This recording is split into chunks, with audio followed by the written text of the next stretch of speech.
여러분 안녕하십니까? 4월 또 이제 중순으로 이렇게 접어듭니다. 뭐 늘 드리는 말씀이지만 세상 천지가 다 만화방창입니다.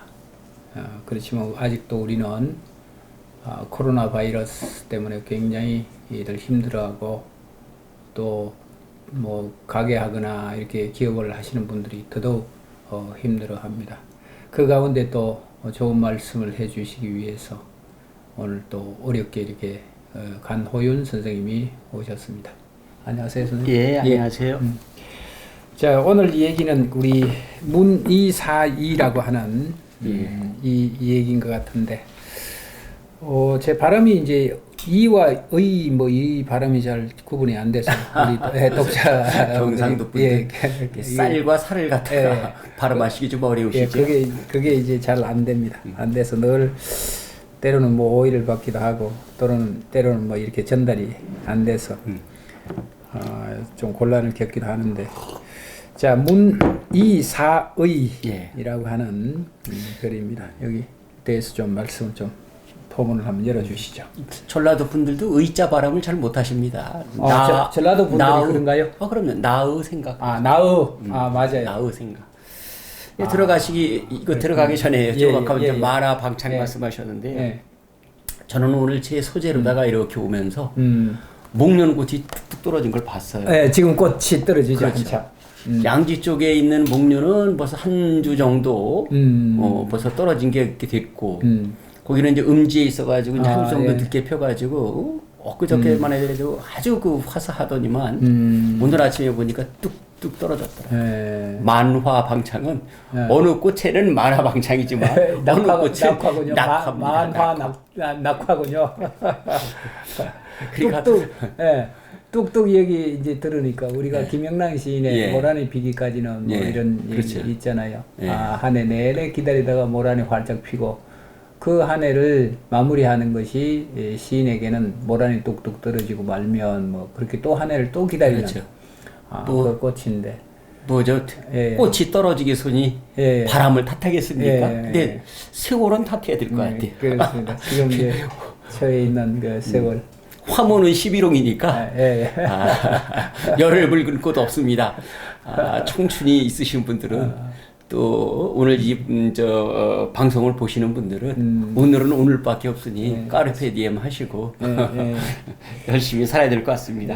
자, 밑에 보니 글이란 뜻 나타내면 그만이다 뭐 이렇게 얘기를 해주셨는데, 잘못 이게 이해를 하면 그럼 그냥 쓰고 나면 그냥 끝이야 뭐 이런 쪽으로 이해할 수도 있고요. 거기에 대한 또 글이란 것은 책임도 있잖아요. 글쎄요, 오늘 이제 여러 가지를 하겠지만은 전혀 이제 그게 아니죠.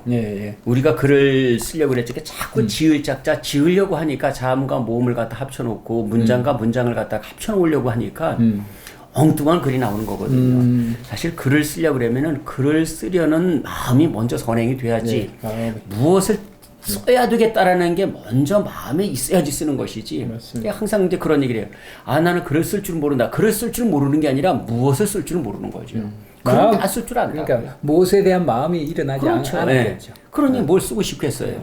아니 내가 저 여자를 사랑하지 않는다. 저 여자를 사랑하려는 마음이 있어야지 사랑할 거 아니겠어요. 그러니까 글을 쓰려는 마음조차 없는데 어떻게 글을 쓰느냐 이거예요.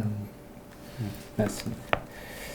그리고 이제 그 뜻은 그럼 글을 쓰려는 무언가가 뜻이 있어. 요거를 좀 내가 한번 써봐야 되겠다. 그럼 당연히 이제 그다음부터 글을 쓰는 거야. 그 다음에 가서야 내가 글쓰기가 어렵다고 하는 것이지. 글쓰기가 어려운 것은 맨 처음부터 사물을 보려는 마음. 내가 중심이 되어서 이 세상을 어떻게 살아가고 이 세상을 어떻게 해석하고 그래서 거기에 문제점을 찾으려는 그 마음이 일단 없다는 거예요. 그것부터 인쓴 다음에야 그 다음에는 이제 가서 글을 어떻게 쓰느냐 그 다음에 가서 나오는 거죠. 그거는. 그래서 이제 그런 이야기부터 시작이 돼야 될 것 같아요. 서사중에 이제 문채명변이인데 서사중이라는 분은 이제 중국 분인데 명나라 분인데.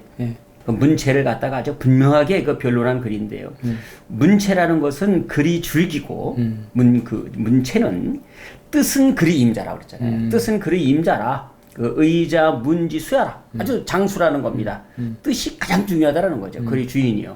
임자요. 그 다음에 거기 기운은 기자, 문지, 이게하라. 기운은 글이 날개예요. 그 기운이 있을 때는 뭐 서권기라든지 뭐 이제 그런 얘기 하지 않습니까? 예, 예. 그 다음에 사자, 문지, 화라. 그 다음에 가서 언어를 조합하는 것은 이제 그것은 글이 꽃이다.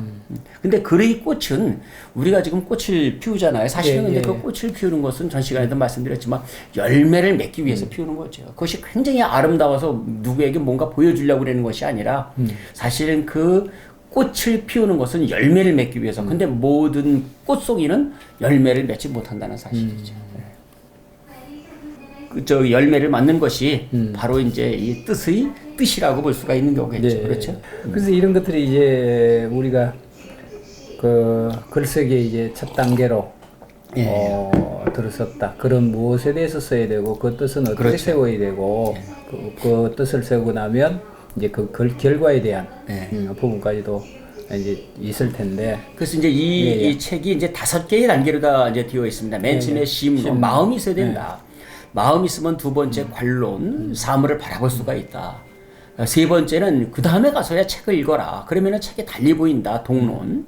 그 다음에는 책까지 읽었으면 이제 생각을 해라. 사론. 네 단계. 그 다음에 이제 그 사론까지를 마친 다음에 거기서 뭔가 내가 써야 되겠다라는 게 나오면은 그게 뜻이죠. 그것을 이제 써보자 이겁니다. 그것을 이제 써보자. 그래서 이제는 쓰는 단계입니다. 이제는 쓰는 단계. 그러니까 5번째 단계의 첫 개에 우리가 이제 들어가는 것이죠. 비로소. 표현이겠죠. 예. 표현. 예, 어떻게 그렇죠. 표현해낼 예. 것인가. 자, 아주 오늘 얘기가 참 재밌습니다. 예. 떡고기 농간한다 뭐 이런 얘기도 있고. 그래서 뭐 떡국이 농간한다니까 떡국은 이제 먹으면은 나이를 먹잖아요. 예. 우리 속담에 나옵니다. 이 속담은 나이를 먹을수록 세상을 농간한다니까 세상을 좀 유들유들하게 살아간다고 그러는데 저는 이 속담 그리 맞는다고 생각하지 않아요. 그 얘기는 그 말씀은 그 요령이 생겼다. 뭐 그렇죠. 그렇게 요령이 생겼다. 예, 세상에 대체할 수 있는 그렇죠. 처세술이라든가 요령이 좀 생겨서 뭐 그런 얘기하고도 통하겠네요. 이 얘기는. 근데 그렇지는 않더라고요. 아, 그래요? 그 우리 속담이라는 것이 모두가 다 어떠면 관용적으로 받아들이잖아요. 그러니까 이미 어떻게 보면 그 속담은 모든 사람이 인정하는 것이기 때문에 우리가 받아들인다라는 거란 말이에요. 그런데 그렇게 통용되는 그 속담 중에서도 예를 들어 가지고 말 많은 집에는 장마도 쓰고 말 많은 집에는 장마도 쓰다라는 속담이 있잖아요. 그럼 말하지 말라는 소리잖아요. 말 많은 집에 장마도 진짜 오랜만에 제가 듣네요. 선생님 말씀하시는 거. 네. 말 많은 집에는 장맛도 쓰다. 제가 어릴 때 들었던 말인 것 같아요. 오늘 저기 연수님이 저번에는 없으셨는데 오늘 여기 앉아 계시니까 예, 확실히 예. 방청객이 한 분 계시니까 활력이 있군요. 예, 확실히 좀 여기 기운 생동하는 것 같습니다. 그다음에 그 반대 속담이 있어요. 예. 말은 해야 마시고 고기는 씹어야 마시다. 예, 이건 예. 뭐예요? 말은 해야 마시고 고기는 씹어야 마시다. 이건 말하라는 소리잖아요. 그러니까 예. 말 많은 집에는 장마도 써?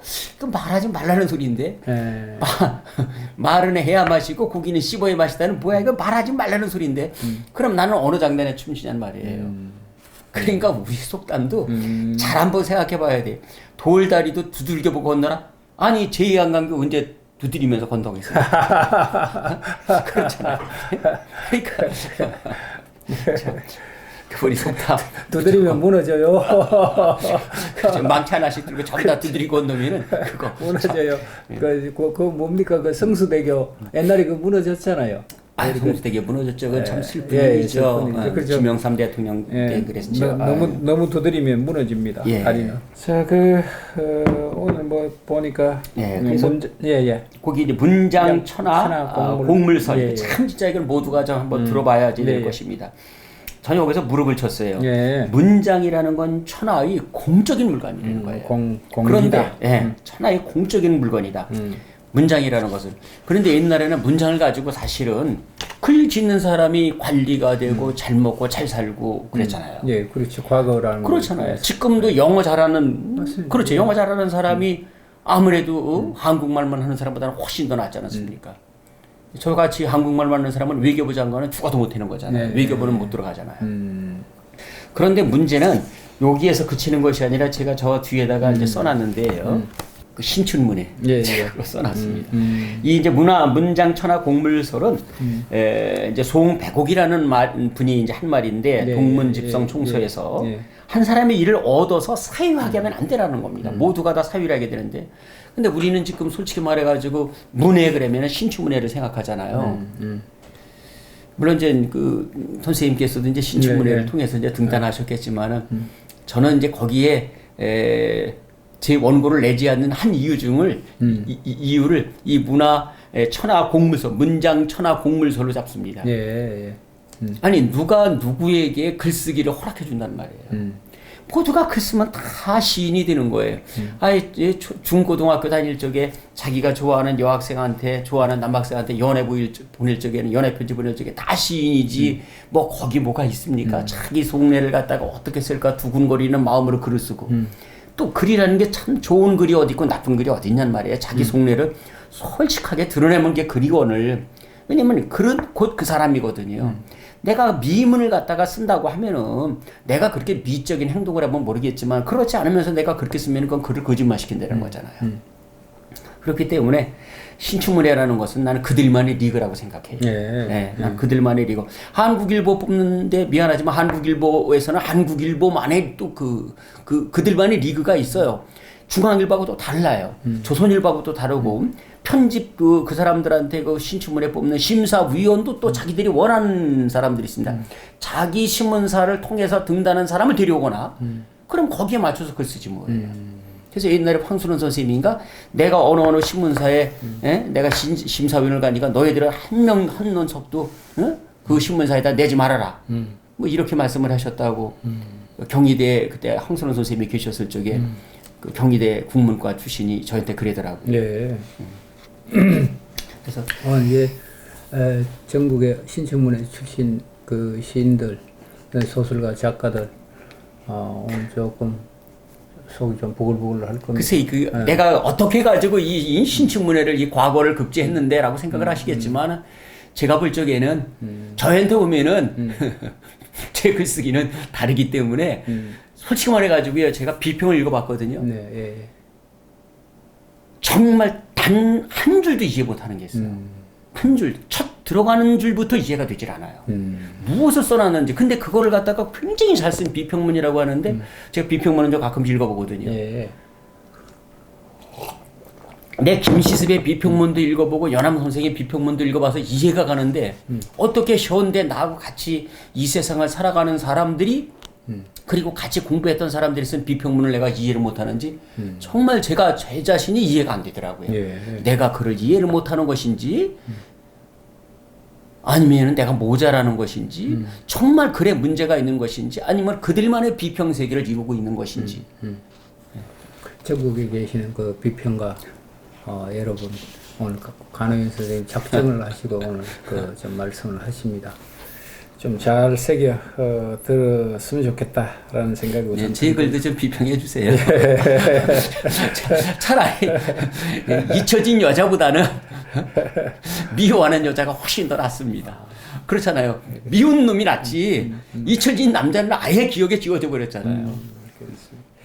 그러니까 이제 말씀을 이렇게 또 하시지만 또 이렇게 보면 모든 그 일에는 순기능과 역기능이라고 하는 그 부분이 있기 때문에 또 마음속으로는 또 긍정적인 요소도 또 갖고 계십니다.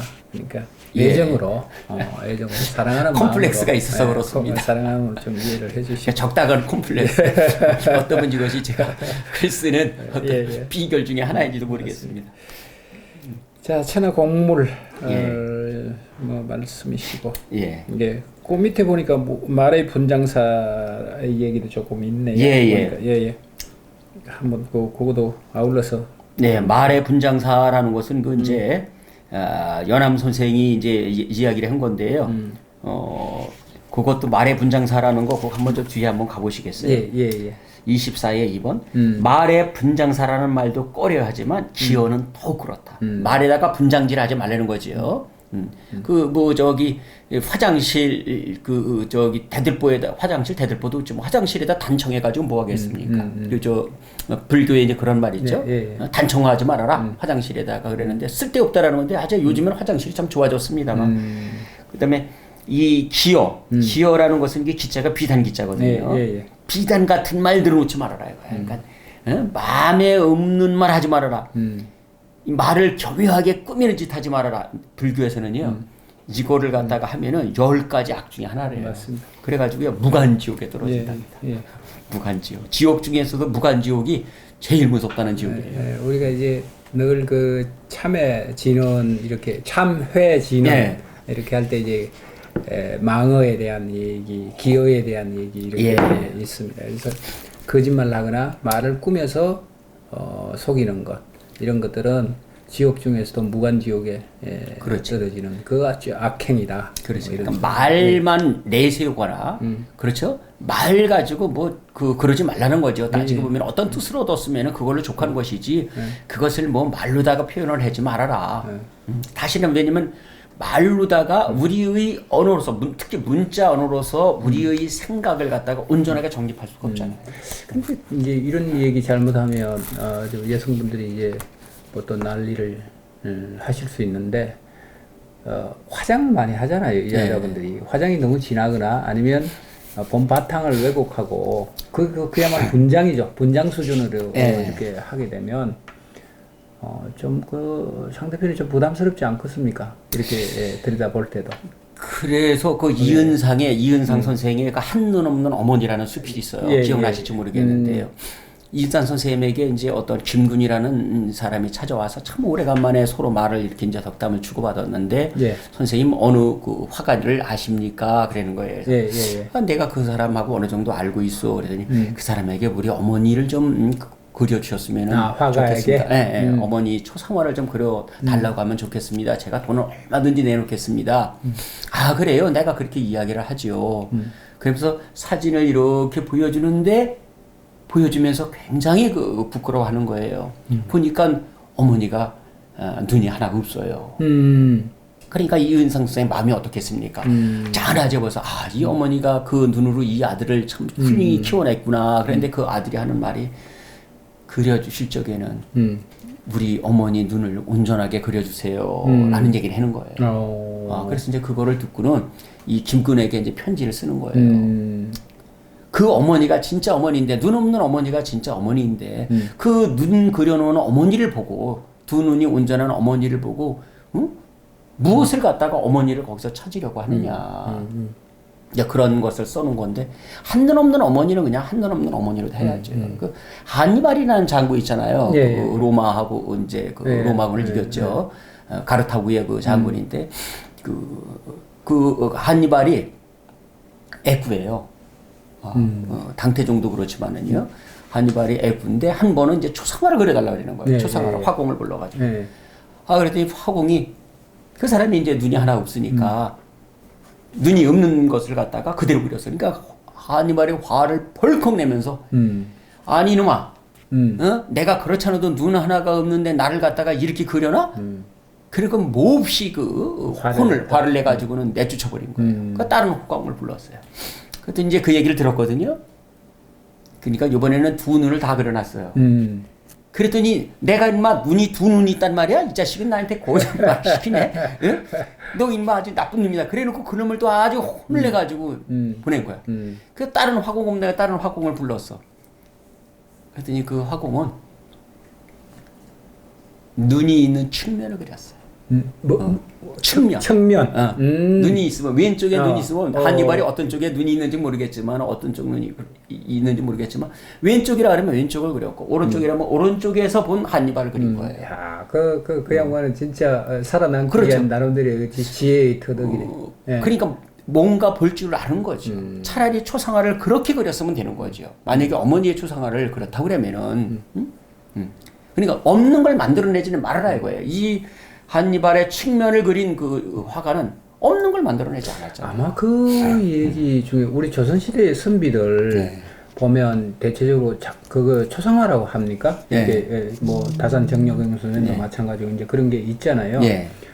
그중에 이제 황현 선생 그 얘기인 것 같아요. 제가 정확하지는 않는데 이 양반이 이제 화가를 불러서 초상화를 이렇게 그렸는데 아주 섬세하게 이렇게 그렸는데 그 이제 지금 이 얘기 하신 것처럼 기어에 해당하는 형식으로 이제 좀 꾸몄나 봐요. 꾸몄더니 바로 그 화를 내시면서 내가 이렇게 미남이란 말이야. 제대로 그리라. 그냥 거짓 거짓이 없이 그냥 보이는 그대로 표현해라 뭐 이런 얘기가 있었다고 그래요. 황현 그 선비께서. 예. 그래서 선생님 말씀 들으니까 그 생각이 불현듯 이렇게 나네요. 그죠. 자기가 있는 대로 다 쓰면 되는 거죠. 글쓰기 어렵다는 거 사실 글쓰기 어려운 거 아니에요. 자기가 하나다라 못 쓰는 사람은 없잖아요. 우리 이 문맹률이 우리나라가 얼마나 그 참 해동 저기 독해 저기 그럼 무슨 소리 뭐라 그래야죠? 하여튼 문맹률이 굉장히 낮잖아요. 우리는요. 예? 그래서 뭐 이제 그 나중에 좀 이렇게 땡겨서 말씀을 드리면 나중에 이제 그 우리 사진을 찍잖아요. 네. 이 세상 마지막 네. 이렇게 할 때 그때 선생님 사진 보정 뭐 이런 거 안 하실 거죠? 아유, 안 하죠. 저는 지금 제 얼굴에 보정하지 않습니다. 딱 하나 한 거 있으면 이게 눈썹을 갖다가 했는데요. 눈썹 하셨어요? 예. 저번에 말씀드렸다시피 어디서 하셨습니까? 저도 좀 하게. 제 친구 녀석이 예. 이런 데 나오는데 제 친구가 이러는 거야. 이런 데 나오는데 선명하게 그래도 보는 사람이 좀 응? 좀 그래야지 되지 않니? 그러니까 가서 돈을 내놓은 거예요. 네. 미리 거기 가가지고 그래놓고 그러니 내가 어떡해요? 어쩔 수 없이 그래가지고 가가지고 제가 눈썹 문신만 살짝 했는데 그것도 살짝 해달라고 했으니까 지금 다 지워졌습니다. 이제. 그 눈썹이 선명하셨어. 아이고 선생님 이거 윤곽이 뚜렷하시다. 그렇게 생각했더니 조금 남아 있나 보죠? 그래서 하셨구나. 눈썹만 했습니다. 저도 눈썹만. 저도 좀 해야 될 것 같은데. 눈썹도가 아니라 눈썹만 했습니다. 좋습니다. 자, 또 이 얘기를 좀. 그래서 이제 공작간 문고에서 글이란 뜻을 나타내면 그만이라는 걸 한번 읽어보죠. 연암 선생님이 쓴 겁니다. 글이란 뜻 나타내면 그만일 뿐이다. 127쪽이에요. 제목을 놓고 붙잡은 다음 갑자기 옛말을 생각하고 억지로 고전 사연을 찾으며 옛말에서 뭔가 끌어올려고 그러는 거죠. 뜻을 근엄하게 꾸미고 글자마다 장중하게 만들면 마치 화가를 불러서 초상 그릴 적에 용모를 고치고 나섬과 같다.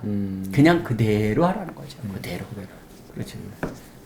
저기 참고로 우리는 지금 뭐 분장하거나 이렇게 그런 그대로 있는 그대로 바탕 그대로 이렇게 방송을 하고 있으니까 뭐 부끄럽지 않습니다. 뭐 해야 뭐 별것도 없고 그러니까. 그래서 연암은 글은 사의 즉 뜻을 나타내는 것이다. 뜻을 거짓으로 꾸미는 가의는 거짓 같다잖아요. 가의는 옳지 못하다고 꾸짖는 것이지요. 서거정 선생 역시 시는 뜻이다. 뜻은 마음이 가는 바다. 그렇게 시를 읽으면 그 사람을 안다. 시를 읽으면 그 사람을 안다라는 거죠. 그런데 우리는 글 따로 그 쓴 사람 따로 부지기수로입니다. 서자서 글은 글대로 아자 나는 나대로 각 따로 놀아야 따로 국밥입니다. 근데 그런 사람들 너무 많이 봤습니다.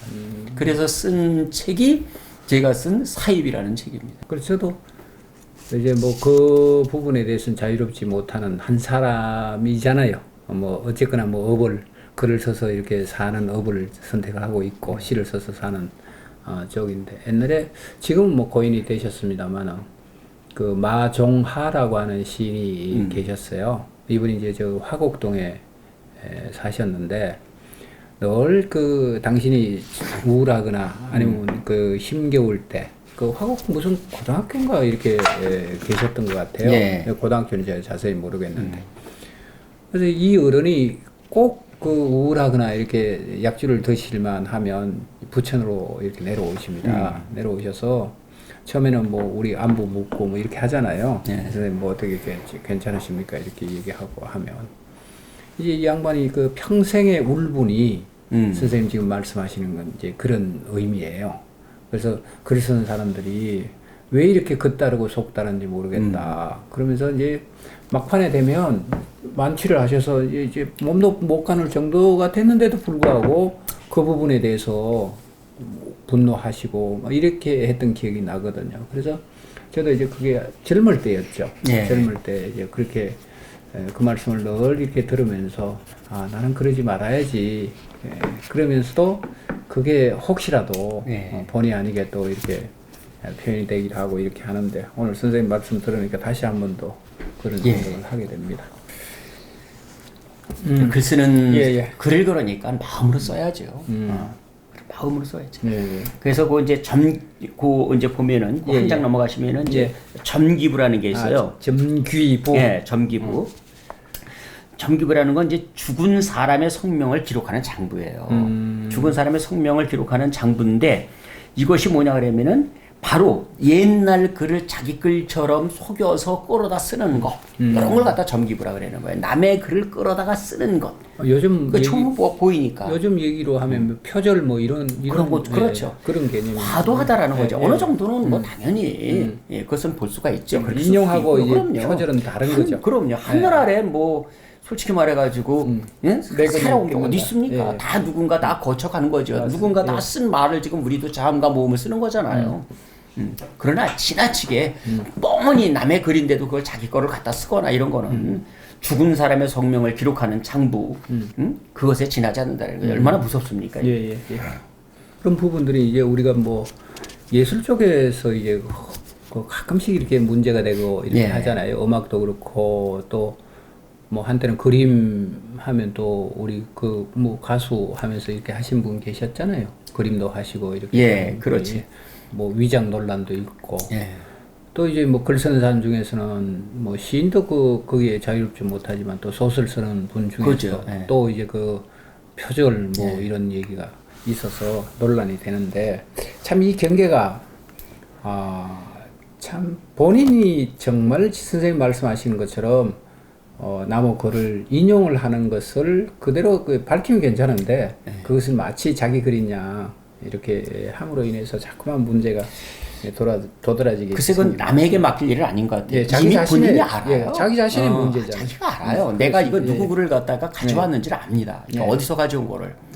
이 내가 쓴 글이 내가 잘 썼다 못 썼다도 내가 알아요. 사실은. 그거는요. 남이 평가해 주기 이전에 내가 얼마 정도로다가 노력을 했으면은 그 노력한 것이 그 속에 들어가 있거든요. 솔직히 말해가지고. 그렇잖아요. 글도 이렇게 보면은 내가 고민해서 쓴 글이 있고 어떤 글은 그냥 그렇지 않은 글들도 있단 말이에요. 그러니까 남이 비평가가 평가해 주기 전에 이미 글을 쓴 사람이 본인이 알아요. 본인이 알죠. 근데 이제 우리 그 이런 문제가 이제 우리 한국 문단에 가장 처음에 대두가 됐던 것이 90년대입니다. 예. 90년대에 우리가 표절 논란이 있고 예. 이 최초의 출발이 이인화라고 하는 지금 뭐 이화여대인가요? 이화대학교에 선생님하고 계시는데 이분이 이제 소설 중에서 내가 누구인지 말할 수 있는 자는 누구인가라고 하는 그 소설로 이상문학상을 받았단 말이죠. 예. 그 이상문학상을 받고 나니까 그 내용이 그 책의 내용이 시인들의 작품이라든가 소설가의 작품들을 전부 다 이렇게 끌어와서 발표를 했어요. 예. 발표를 하고 나니까 많은 사람들이 이거는 위작이고 또는 이게 표절이다. 그렇게 해서 논란이 붙었는데 이 양반이 딱 하는 얘기가 그 원작에 대한 의미, 원작에 대한 의도를 내가 그대로 갖고 왔으면 그건 표절이지만 내가 원작에 대한 그 의미를 내 스스로가 다시 되새김질을 해서 재창조한 거다. 그것을 우리는 일종의 이제 뭐 패스티시 뭐 이런 쪽으로 이제 기법상 그렇게 얘기를 한 거를 제가 알고 있습니다. 그게 이제 90년대거든요. 90년대. 그래서 이런 부분들이 참 글을 쓰면서 늘 자유롭지 못합니다. 내가 어떤 표현을 이렇게 하고 있었는데 그 표현이 이제 나도 모르게 은연 중에 내가 그 잠재적으로 기억하고 있던 그 문장들이 누군가 말했던 문장이거나 아니면 누군가 말했던 그 의미거든요. 그런 것들을 그대로 또 사용할 수가 있습니다. 있는데 이제 그런 부분들은 나중에 이제 글을 다 써놓고 자기 검증을 할 때 이것이 과연 내 말인가, 내 뜻인가라고 하는 것을 한 번 더 점검을 하면 선생님 지금 말씀하시는 그런 부분들은 좀 해결이 되지 않을까 이런 생각이 그렇죠. 듭니다. 예. 그래서 이제 연암 선생의 말로 이제 이렇게 연암 선생이 말합니다. 내가 일찍이 꽃송이 한 움큼 주고서 눈 감고 뿌렸더니 땅에 떨어지는 게 모두 문장이다. 이번에는 일부러 일정하게 배치하였더니 꽃송이를 일정하게 배치했더니 다시는 걸어가지 않았다. 얼마나 멋진 표현이에요. 인위성, 그렇죠. 의도성, 조고를 했다는 소리죠. 조작을 했다는 소리잖아요. 문장을 갖다가. 장문을 했다는 소리죠. 그러니까 이게 아니라는 거지. 연암 선생도요. 글은 그냥 내가 꽃송이를 확 흩뿌리듯이 그렇게 내가 뜻을 가지고 있는 것을 써야지 되는 것이지 그거를 갖다가 앞말과 뒷말을 교묘하게 연결하는 그런 것은 아니라는 거죠. 우리가 보통 그 사진이 그게 제일 세계적으로 유명한 상이 뭐죠? 선생님 퓰리츠 상인가요? 퓰리츠 상이죠. 뭐 퓰리츠 상 퓰리츠 상이 그 사진이 예, 유명하죠. 그래서 사진 기자들이나 아니면 사진 작가들이 그 퓰리츠 상에 대한 욕심 때문에 이제 조작을 해서 그걸 사진을 찍었는데 나중에 조작 뭐 시비가 걸리고 뭐 이렇게 해서 그렇죠. 뭐 그런 일들이 참 많던데 글도 거기에 해당되지 않는가 그렇습니다. 그래서 또 연암 선생이 이런 얘기를 해요. 밑에서 네 번째 주에 아름다운 여인 보는 데서 시를 한다. 그니가 고개 숙인 데서 부끄러움을 보고 부끄러워함을 보고 턱 괜 데서 원한을 보고 혼자 서 있는 데서 무슨 생각에 잠김을 보고 눈썹 찡그린 데서 무슨 근심의 쌓임을 본다. 글 쓰는 뜻이 사실은 거기에 들어있다라는 거. 사실 글 쓴다라는 뜻을 그 정확하게 잡아내기는 어렵거든요. 그러니까 그거를 또 잡아내는 것도 또 어떠면 독자의 몫이에요. 그 여인이 턱을 개고 이렇게 있으면은 뭔가가 수심이 있는 거라. 그 속에 그죠? 뭔가가 있는 거. 눈썹을 이렇게 근된다. 그럼 뭐 권심이 있는 거란 말이에요. 그럼 그걸 해야지. 저 여자가 찡그리고 있구나. 그거 아니란 말이죠. 그래서 오늘 아침에 선생님 이렇게 우리 사무실 문 열고 이렇게 오실 때 첫눈에 이렇게 보니까 화사하셔서 오늘 선생님은 좋은 일이 있으시구나. 저는 그렇게 딱 첫눈에 알아봤습니다. 예. 오늘 뭐 좋을 일은 없군요. 오늘 이 겨울에 나들이 할 곳은 여기밖에 없습니다. 촬영하러 오는 게 유일한 길이라. 예. 집에 이제 방에 있어가지고 제 휴식원에서 추리닝만 입고 있다가 여기 모처럼 외출이라 오늘 양복을 꺼내 입고 왔습니다. 오늘 좀 양복 차림으로 오늘 촬영을 좀 할 걸 그랬어요. 유일하게 양복을 갖다가 입을 기회가 일주일에 한번 여기 올 기회밖에 요새는 없어요. 요새 수업도 없으니까요. 겨울 옷에게 참 미안하더라고요. 그랬군요. 자, 사물의 참 거리려는 치열하고 정성어린 마음이 우선 바탕이 돼야 된다. 이런 의미로 여기 글 이렇게 하신 것 같아요. 그러니까 진솔함이 있어야 된다는 거죠. 사진 그냥 참을 그려라. 그것은 굉장히 진솔함이라는 겁니다. 이 다산 선생도 연암 선생만 그런 게 아니라 다산 선생도 이렇게 얘기합니다. 사물의 참을 그리려는 치열하고도 정성스러운 마음이 있으니 그게 바로 뭐냐? 성의 정심, 독행수신, 궁경연례, 방문유예라고 합니다. 오늘날 변주희라는 사람이 있는데 아주 거의 천리길을 걸어왔어요. 다산 선생한테 이제 글 좀 배운다고. 그랬더니 다산 선생이 그날 아마 이제 그 나무 묘목을 심고 있었나 봐요. 거기서 이렇게 얘기를 해요. 글쓰기는 초목에 꽃피는 이치와 같네. 나무 심는 사람은 바야흐로 그 나무를 심을 때 뿌리에 흙을 덮어주고 줄기를 편안하게 해줄 뿐이지. 얼마 지나가지고 진액이 오르고 가지와 잎이 도달하면 꽃은 활짝 핀다네. 그러니 어떤 그러나도 있죠. 꽃이란 갑자기 얻는 게 아니지. 내가 그거를 하면서 흙을 덮어주고 줄기를 편안해주고 그랬잖아요.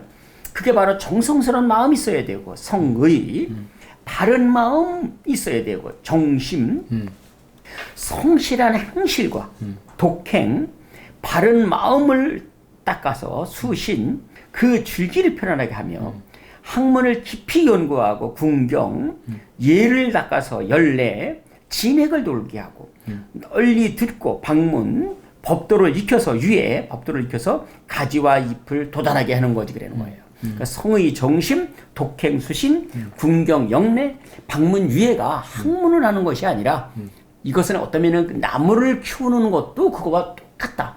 그리고 글쓰기도 바로 그런 나무를 키우는 거와 다를 바가 뭐 있느냐. 그러니까 성의 정심을 다해가지고 기본적으로다가 하면은 글쓰기 하지 뭐예요. 누구에게 물었다고 그러더라? 회명에게 물었다고 그러던가요? 선생님 어떻게 하면은 글 잘 쓰는 거지? 내일 또 그 질문을 해. 그럼 잘 쓸 거야. 그렇잖아요. 관심이 내일도 가니까요. 그렇죠? 근데 그 중간에 그치니까 못 쓰는 거죠. 근데 우리가 이제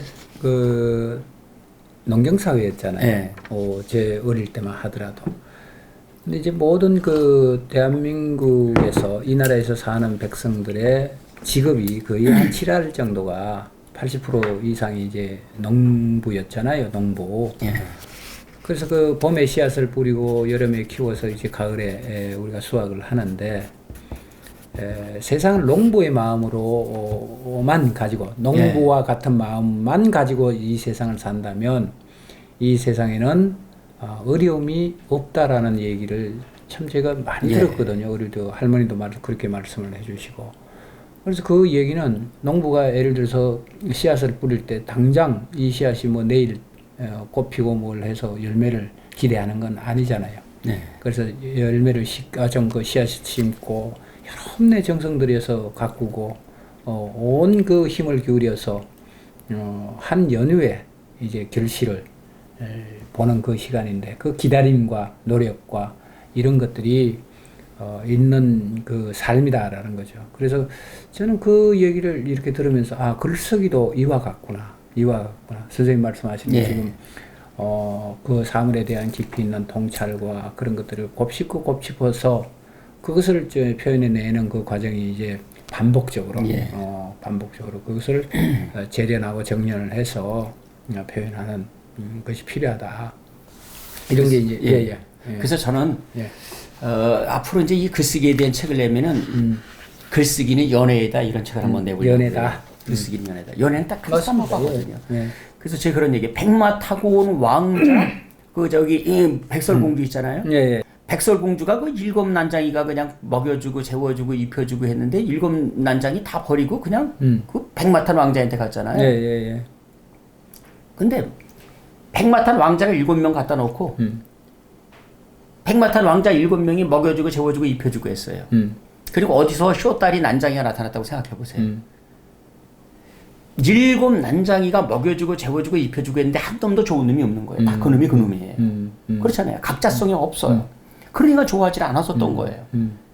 그때 누군가 만약 그 중에 한 명 좋아했으면은 백마탄 왕자가 나타났을 적에 고민을 했겠죠. 이 백설공주가 할까 말까. 근데 고민 전혀 하지 않고 그냥 넙죽 잡았잖아요. 그러니까 전혀 7난장이는 남자로서 눈에 들어오지 않은 거예요. 그냥 사람이죠. 그때 백마탄 왕자가 나타났으니까 그렇게 된 건데 이거를 백마탄 왕자 잘생긴 7놈이 똑같이 하는 행동이에요. 그런데 거기서 누구를 사랑을 하겠어요? 똑같은데 그때 어디서 쇼다리 난장에 나타났다 그러면 백설공주는 틀림없이 쇼다리 난장한테 갈 수밖에 없을 거라는 생각이 들어요. 그래서 제가 이 얘기를 갖다가 뭐 이제 수업 시간에 이제 학원에 썼어요. 네. 그랬더니 이제 글쓰기는 연애이다 그러니까 또 그걸 혹시 이제 그런 걸 한번 찾아봤더니 연애 스킬 이런 게 엄청 많아요. 유튜브 같은데 엄청 많더라고요. 연애하는 기법. 그러면서 뭐 맨 처음에 앉을 적에는 뭐 상대를 칭찬해 주어라. 상대의 말 꼬투머리를 잡지 말고 뭐 예를 들어 상대가 머리가 길면은 다른 것에 비해서 머리가 길면은 머리가 참 그 윤기가 있습니다. 뭐 이런 것으로부터 이렇게 자연스럽게 접근을 해라. 손을 만질 적에는 어떻게 스킨십을 하면서 그래서 내가 그러면서 깜짝 놀랐어요. 아니 연애는 그 사람을 사랑을 하는 건데 마음으로다가 하면 되는 거지 연애 스킬이 어디 있어요. 사랑을 한 다음에 그 다음에는 이제 스킬이라는 게 이제 좀 있겠죠. 그런데 맨 처음부터 무조건 남녀 사이에 스킬로다가 접근을 한다? 이게 무슨 교상망측한 연애 방법입니까? 연애의 법칙이 어디 있어요? 연애 법칙은 일단 그 사람이 내 마음속에 들어와서 착상을 해야죠. 그러면 좋으면 좋다고 해서 끙끙대고 그러지 말고 가서 나 당신을 참 마음으로다가 이렇게 좋아하니 나하고 한번 사귀어봅시다. 아주 친정 어린 마음으로 가서 하면 되는 것이지 거기에 무슨 말 잘하는 법칙이 있고 뭐가 있고 무슨 법칙이 있습니까 거기에. 맞습니다. 네, 그런 생각을 했었어요. 거기서도 그래서 이 마음은 모든 게 다 마찬가지라고 생각해요. 라면집을 해드려도가 아니죠. 라면을 예를 들어서 우리가 가게에서 판다 그러면 라면을 정성어린 마음으로 끓여보세요. 그러면은 안 사 먹겠습니까? 네. 그러니까 저는 가끔 그 습관 같은 게 있어요. 버릇 같은 게. 이렇게 이제 가방을 들고 길을 이렇게 뚜벅뚜벅 걸어 다니잖아요. 네. 그러면 그 그 길가에 이렇게 가게들이 참 절벽에 많습니다. 뭐 음식점도 있고 옷가게도 있고 이렇게 쭉 이렇게 있는데 지나가면서 그런 거를 이렇게 좀 보는 습관이 있는 것 같아요. 무슨 습관이냐면 아, 저 가게는 흥하겠군. 저 가게는 망하겠군. 나름대로 이게 기준이 있어요. 그러면 그 기준이 뭐냐 그러면 우선 그 가게를 지나치면서 느끼는 그 기운 같은 게 있어요. 예. 가게가 깨끗이 정리가 됐다든가 그 그렇죠. 가게 문 앞까지 유리창도 반짝반짝하게 늘 그렇게 빛나는 그 가게는 뭐 제가 뭐 신통력이 있어서 그런 것이 아니라 이렇게 세월이 지나다 보면 그 굉장히 번창하고 있고요. 아, 저 가게는 안 되지. 뭔가 좀 이상해. 라고 생각하는 그 가게는 한 6개월 이렇게 지나고 나면 그게 붙어 있어요. 그렇죠. 점포 정리 뭐 네. 이런 게 적어져 맞아, 있어서. 보여요. 예. 네. 그게 이렇게 보이더라고요. 석수장이 3명이 돌을 깨고 있더래요. 예. 그래가지고 이제 한 석수쟁이한테 아, 당신 지금 뭐 하시는 거야? 아이, 돌 깨는 거 안 보여? 두 번째 석수쟁이한테 물어보니까 아, 나 이게 절 짓는 내 주춧돌을 지금 깨고 있어. 아마 주춧돌을 깨고 있었나 보죠. 그랬더니 이제 그랬는데 세 번째 석수장애한테 물어보니까 당신 지금 뭐 하십니까? 그러니까 나는 이 나라에서 가장 훌륭한 절을 지금 짓고 있습니다. 훌륭한 절을 짓고 있습니다. 그렇잖아요. 그 돌이 그 절을 갖다 짓는 거니 한 사람은 그냥 나 돌 깨는 거, 두 번째 사람은 그냥 나 주춧돌 지금 하니까 주춧돌 만드나 보죠. 그런데 주춧돌을 만들죠. 나는 지금 훌륭한 절을 짓고 있습니다. 라면을 판다 그러면은 거기를 들어가가지고 내가 그냥 라면 끓이는 게 아니라 이게 1,000원짜리 라면 끓이는 게 아니라 그렇잖아요. 여기에 오는 모든 사람들, 이 사람들이 누가 될지도 모르는데 그 사람들에게 소중한 음식을 내가 대접을 한다. 네. 이런 마음으로다가 장사를 하면 어찌 그 집이 망하겠습니까? 그렇습니다. 네, 안 망하죠. 글도 마찬가지죠. 그런데 당연하죠. 그러니까 글쓰기는 이 세상의 모든 게 다 통한다고 생각을 해요. 장사를 하든 사업을 하든 사람이 내가 세상을 살아가는 것이든 그래서 그런 곳 마음이고 그 사람이라는 거죠. 예. 그래서 그 뒤에 좀 읽어보겠습니다. 그래서 그리하여 지금까지 이제 성의정심, 독행수신, 궁경연례, 방문유예 이것을 갖다가 모아서 그 깨달음을 모아서 쌓여놓고 축적을 하고 그 축적을 펴서 이것으로 글을 지으면 곧 사람들이 이를 보고 문장이라고 여긴다네. 이를 일러 문장이라고 하니 문장을 갑자기 얻는 게 아니야. 그렇죠? 궁경연례 뭐 이거 쫙 해오는 거예요. 자네는 지금부터 돌아가서 이렇게 한다면은 스승은 얼마든지 있다네. 스승이 뭐 따로 있는 게 아니라는 거죠. 예. 내가 그렇게 차근차근히 마음을 가지고 써나러 간다 그러면은 성의정심과 독행수심과 궁경연례라고 방문유예를 한다 그러면은 그게 너희 스승이다. 예, 그게 너희 스승이다. 자, 여기 이제 더 글쎄, 뭐 시간이 이제 시간이 별로 없는데요. 그 오른쪽으로 와서 131쪽에 장유라는 사람도 한문학의 사대가입니다. 그분이 또 그래요. 글에는 꽃이 있고 열매가 있지요. 표현이 그 꽃이라면 내용은 그 열매입니다. 꽃도 중요하지만 사실은 열매가 중요하잖아요. 자기 종족을 갖다 퍼뜨리기 때문에. 그러니까 표현이 중요한 게 아니라 내용이 중요하다. 미문이 중요한 것이 아니라 무엇을 썼느냐가 중요하다. 그렇잖아요. 그 뜻이 중요하다라는 것이죠. 그래서 이렇게 하기가 좀 어려워요. 그러니까 장유 선생은 이런 얘기를 합니다. 글 짓는 일, 그것은 바로 속 썩이는 업장이에요. 내가 그냥 속을 썩는다라는 것이죠. 그럴 수밖에 더 있겠어요. 어떻게 행복만 하겠어요. 자기가 나쁜 것은 나쁘다고 써야 되고 좋은 것은 좋게 써야 되는 건데 그것이 굉장히 어렵다라는 얘기죠. 오늘은 뭐 딴 얘기를 해가지고 이거 그러네. 뒤에 조금 뭐 시간이 아직 뭐 그럴까요? 그러면 그 이건창 얘기도 좀 한번 해볼까? 저 뒤로 가가지고요. 이건창 선생이 15살에 과거급제를 합니다. 이왕 선생도 아니고 이 선생도 아니고 이건창 선생이 이제 저기 강화 출신인데요. 장문에 어찌 비법이 있겠습니까? 밑에서 5번째 줄 독서 많이 하고 그저 내가 열심히 썼을 뿐이죠. 얼마나 이게 정직한 말이에요. 근데 너무 많이 읽으면 안 되는 거예요. 우리는 지금 읽는 것에는 아주 이력이 났어요. 듣는 것에는 이력이 났습니다. 근데 쓰는 것은 못하죠. 지금까지는 읽기 교육만 하고 우리가 학교에서도 읽기 교육만 하고 듣기 교육만 시켰지 말하기 교육을 시키지 않고 말하기 교육을 시키지 않고 쓰기 교육을 시키지 않았어요. 이것이 좀 바뀌어줘야 돼요. 말하기 교육, 쓰기 교육 이것이 좀 바뀌어줘야 될 것 같습니다. 앞뒤가 좀 바뀌어야지 되는데 예, 예. 글 쓰려면 또 반드시 먼저 뜻을 읽어야 합니다. 그렇잖아요. 이건창도 뜻을 말하잖아요. 이건창 역시도 뜻을 들었고요. 어떤 글을 쓰겠다는 뜻이 있어야 한다는 거죠. 그게 바로 알짬이라는 겁니다. 알짬, 아주 핵심이라는 것이죠.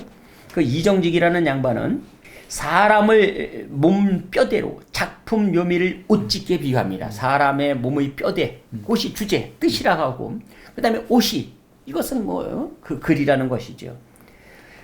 그 이정직이라는 분은 각종 수사법을 바느질에 견주며 자한이라는 말도 하는데 자한이라는 것은 이제 글자의 핵심이거든요. 그 글자의 핵심을 바늘구멍이라고 합니다. 그 뜻이 어떠면 바늘구멍이라는 거죠. 네. 뜻이 그 바늘구멍. 그 다음에 그 밑에서 이제 강희천이라는 분은 사기를 갖다가 그래가지고 그러면 핵심을 찾아보니까 원망할 원자와 이름명자 단 두 가지로다가 이제 했다라는 겁니다. 다산 선생은 이 주제 뜻 찾기를 불포견발이라고 합니다. 이 말은 포기하지 않고 굳게 나아가라는 뜻이죠. 불포견발. 포기하지 말고 그 주제를 찾으려고 굳게 내려가라. 그래서 다산 선생님의 글은요 항상 뜻이 강해요. 자기가 말하고자 하는 뜻이 확연히 드러납니다. 거기서. 근데 그러려면은 내가 강하지 않으면 그런 강한 것은 실 수가 없어요. 그러니까 그 강하다는 것은 그것처럼 네.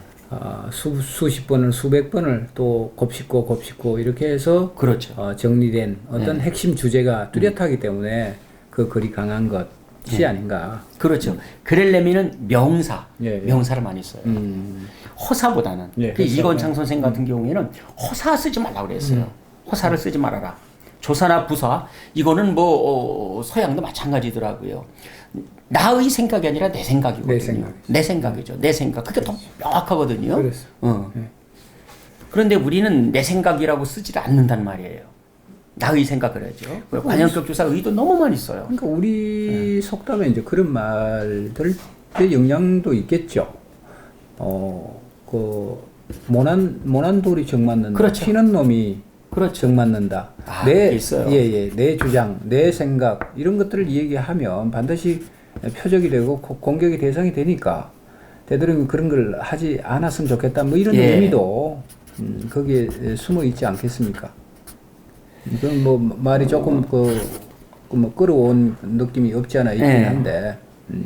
그래서 그런 얘기가 있어요. 지금 선생님 말씀이 모난돌이 정 맞는다라는 거. 이걸 우리는 아주 암기하듯이 외우고 있잖아요. 그러니까 애둘러 말하기가 좋다고 생각을 하는 거예요. 직설적인 표현이 좋지 않다고 생각하는데 나의 주장이 없는 거예요. 나의 주장이 없는 거잖아요. 내 생각이 없는 거고. 그러니까 우리가 이거 해요. 의심스럽지 불의처 의심스럽지 아니한 곳에 의심을 둘 적에 학문의 진보는 시지냐 여기서 나간다라는 겁니다. 맞습니다. 이 내가 모난돌이 정 맞는다? 의심을 둘 적에 모두가 다 의심을 하지 않는단 말이에요. 그러나 여기에 의심을 둘 적에 이것이 뭔가 우리에게 문제가 있지 않는가? 라고 할 적에 거기서 학문의 진보가 이루어진다라는 거예요. 얼마 전인지 제가 기억이 정확하지는 않지만 TV에서 광고가 그런 게 좀 나온 걸로 기억을 하는데 모두가 그렇다고 할 때 아니다라고 하는 사람이 바른 사람이다. 뭐 이렇게 얘기하는 걸 제가 기억을 하는데 그 문맥도 여기에 해당되지 않을까 싶어요. 그렇죠. 모두가 예스라고 할지 노라고 할 수 있는 용기. 모두가 또 노라고 할 적에 예스라고 할 수 있는 용기. 그런데 그것이 용기로만 끝나서는 안 되죠. 진짜 예스라고 할 적에는 예스라고 해야죠. 그렇죠. 자기 예스라고 하지 말을 적에는 노라고 할 적에는 노라고 해야지 되는 것이고요. 그런데 이것도 또 그 실다우소라는 말이 있거든요. 그러니까 아주 실질적인 명사는 많이 쓰고 이제 허사는 적게 쓰라는 건데 그런데 우리말은 또 동양하고 서양하고 달라요. 우리는 뭐 예를 들어서 거기 제가 써놨습니다만 얄리얄리 얄라형 사라리에 살얼이랐다 삿불이 줄여밟고 가시옵소서 고이 접어 나빌레라 이런 거 뭐 동사 형용사 부사 굉장히 익숙한 민족이거든요. 가장 매우 뭐 이런 것들 그래서 이거를 또 너무 안 쓰면 안 돼요. 맛깔스럽지가 않죠. 그렇죠. 그러니까 적절한 동사도 쓰고 적절한 형용사도 쓰고 적절한 부사도 쓰고 그렇지만은 남발하지 말아라. 그것은 좋지 않다. 뭐 이 정도로다가 하는 것이 좋지 않을까라는 생각이 듭니다. 그 밑에 또 창강 김태경 선생의 얘기가 있네요. 그렇죠. 창강 김태경이 여한 국가문초를 갖다가 이제 엮으면 이제 여한은 이제 우리 이 고려와 우리 이제 조선이죠. 홍길주라는 분이 있는데 그 글이 이제 고민도 올까 말까 고민했다 그랬는데 홍길주 선생이 글이 좀 약간 읽어보면 이제 가볍더라고요. 네. 문장 근원이란 그래서 마음에서 우러나와 세워 뜻이라고 하고 마음에서 우러나와 세워 뜻, 마음에서 우러나온 게 뜻이라는 거죠. 그러니까 마음은 왜 우러나왔냐? 사물을 일단 봐야 될 거 아니에요. 사물을 일단 느껴야 될 거 아니에요. 그러니까 사물이 내 마음 속으로 들어와서 그것이 뜻이 된 거야. 그 뜻을 가득 채워서 기운이라고 그 뜻이 가득 차면 그 기가 차는 거예요. 네, 기가 차고 그것을 발산한 것이 그것이 나온 것이 바로 말. 그 말 중에서 가려 뽑은 게 글이라고 했는데 이거 맞는 말인 것 같아요. 정확하게 해요. 근데 기본은 마음이죠. 모든 것은 사물을 해석하려는 마음. 모든 것은 해석이잖아요. 사물을 해석하려는 그러한 마음이 선행되어야지만 글을 쓸 수 있다. 그런데 우리는 책상머리에 앉아가지고 무조건 연필만 가지고 하얀 종이를 맞닿아 놓으니 이 하얀 종이가 이게 무궁무진한 그 어떤 그 큰 벽처럼 느껴지고 절벽처럼 느껴지고 그러는 거죠. 이제 대야처럼 느껴지고. 우리가 보통 보면 요즘 글쓰기는 전부 다 원고지에 쓰지 않잖아요. 예. 전부 다 뭐 워드 프로세서 하거나 하는 컴퓨터를 전부 다 이렇게 하는데 옛날에 우리가 글 작가들 또는 뭐 시인들은 이 얘기를 이렇게 들어보면 원고지를 이렇게 앞에 놓고 일주일 내내 한 글자도 쓰지를 못하는 그런 경우가 그리고 북방아만 찍고 있다 그러잖아요. 허다히 있다. 그건 뭐냐면 내가 무엇을 쓸 것인가에 대한 부분들을 일단은 뭐 그 작정을 하고 있었지만 거기에 대한 깊이 있는 이해라든가 그 이해를 통해서 내가 표현하고자 하는 그 세계가 아직 조화롭게 이루어지지 않았기 때문에 그 원고지만 놓고 땀만 뻘뻘 흘렸다 뭐 이런 얘기를 참 많이 저도 들었거든요. 저도 여기 뭐 해보니까 또 그렇고요. 수염 있는 분들이 그게 안 돼가지고 이렇게 풀어가지고 배배 꼬여가지고 수염이 빠지도록 그렇게 뭐 구양수의 베개도 있잖아요. 그러니까 글 쓴다라는 건 참 괴로운 업장이죠. 선생님 수염 얘기하셨으니까 수염 키우면 이렇게 멋있습니까? 이게 장군처럼? 저는 안 키워요. 휴휴원이 산고의 고통이에요. 누가 그러더라고요. 아유 당신 자 글쓰기 이런 거 참 그 힘들어. 부인이 그러니까 여보 당신은 애를 낳지만 나는 배지도 않은 글을 쓰니 얼마나 그 힘들겠어. 근데 배지하는 게 바로 뜻을 배 쓰면 되는데 그 뜻이 없이 글을 쓰려고 하니까 하기가 뜻이 있어서 쓴다 해드려도 어렵지만은요. 그렇습니다. 그래서 자 오늘 이제 선생님 말씀이 이제 문이사의 글이란 뜻 나타내면 그만이다. 그 이외에 어떤 데코레이션, 뭐 꾸미거나 이런 부분들에 대해서는 신경 쓰지 않는 것이 올바른 글쓰기의 한 자세다. 이런 말씀으로 요약을 하고 정리를 해 주셨습니다.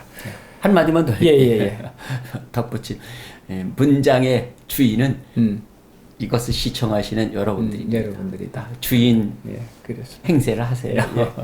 자, 오늘 아까 이제 시작하면서도 제가 말씀을 드렸지만, 참, 어렵습니다. 어려운데, 이 가운데 마스크도 하시고, 이렇게 하셔서 산도, 들도, 또는 꽃구경도 이렇게 좀 다녀보시는 것도 괜찮다라는 생각이 듭니다. 여러분, 지금까지 시청해 주셔서 감사합니다. 다음 시간에 뵙도록 하겠습니다. 감사합니다.